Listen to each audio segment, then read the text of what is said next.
স্যারকে আজকে আমার উপাদানের বিষয়ে ব্যক্তিগত বিষয় সেই বিষয়ে উপস্থাপন করবে দেওয়ার জন্য ধন্যবাদ জানাই। সেই সাথে উপস্থিত সকল সহকর্মী, প্রিয় সহকর্মী যারা আছেন তাদেরকেও ধন্যবাদ। আমাদের গ্রুপের নাম হচ্ছে ডিএলআর। আমাদের গ্রুপের 5 জন সদস্য আমরা।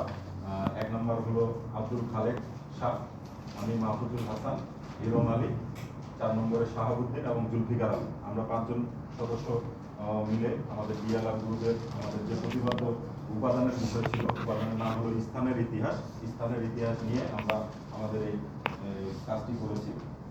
আমাদের অনুশীলন 1.1 অনুশীলন ছিল পূর্বের ইতিহাস জেনে মাটির পরীক্ষার মাধ্যমে ঝুঁকি শনাক্ত করে তথ্য সংরক্ষণ করা, যা মানদণ্ডে।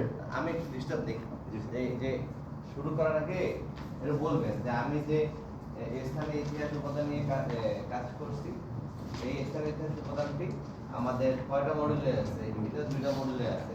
তার মধ্যে এই পয়েন্ট উপাদানের আন্ডারে কিন্তু 4টা অতি গুরুত্বপূর্ণ আছে, 3টা গুরুত্বপূর্ণ আছে। মানে শুরুতে যদি তুমি বুঝতে পারি যে এটা কোন কোন মডেলে আছে। ধন্যবাদ স্যারকে।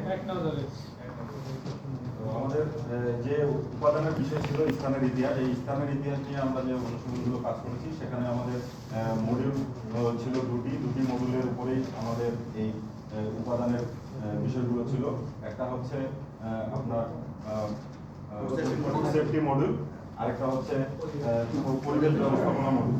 এই 2টা মডিউলের মধ্যে আমাদের যে বিষয়গুলো সেগুলো অতি গুরুত্বপূর্ণ এবং গুরুত্বপূর্ণকে আমরা পর্যায়ক্রমে সাজিয়েছি। অতি গুরুত্বপূর্ণগুলোকে আমরা প্রথমে রেখেছি এবং গুরুত্বপূর্ণগুলোকে পরের পর্যায়ে নিয়ে এসেছি। যেহেতু আমাদের অতি গুরুত্বপূর্ণগুলো হলো 100% আমাদেরকে ফলো করতে হবে এবং মানতে হবে, এবং গুরুত্বপূর্ণগুলো 90%-এ মানতে হবে বা ফলো করতে হবে। সেই ক্ষেত্রে আমরা অতি গুরুত্বপূর্ণকে উপরে রেখেছি এবং গুরুত্বপূর্ণগুলোকে নিচে ক্রমান্বয়ে সাজিয়ে নিচের দিকে এনেছি। তো ক্রমিক এবং একের অনুশীলন 1.1-এ যেটা অনুশীলনে আমরা পেয়েছি সেটা হলো পূর্বের ইতিহাস জেনে মাটির পরীক্ষার মাধ্যমে ঝুঁকি শনাক্ত করে তথ্য সংরক্ষণ করা। তো আমরা স্থানের ইতিহাসের শুরুতেই আমরা যেটা জেনেছি যে পূর্বে যেই জমিটি আমরা প্লটটি আমরা নিব সেটার পূর্বের যে ইতিহাস সেটা জেনে আমাদেরকে সেখানকার যে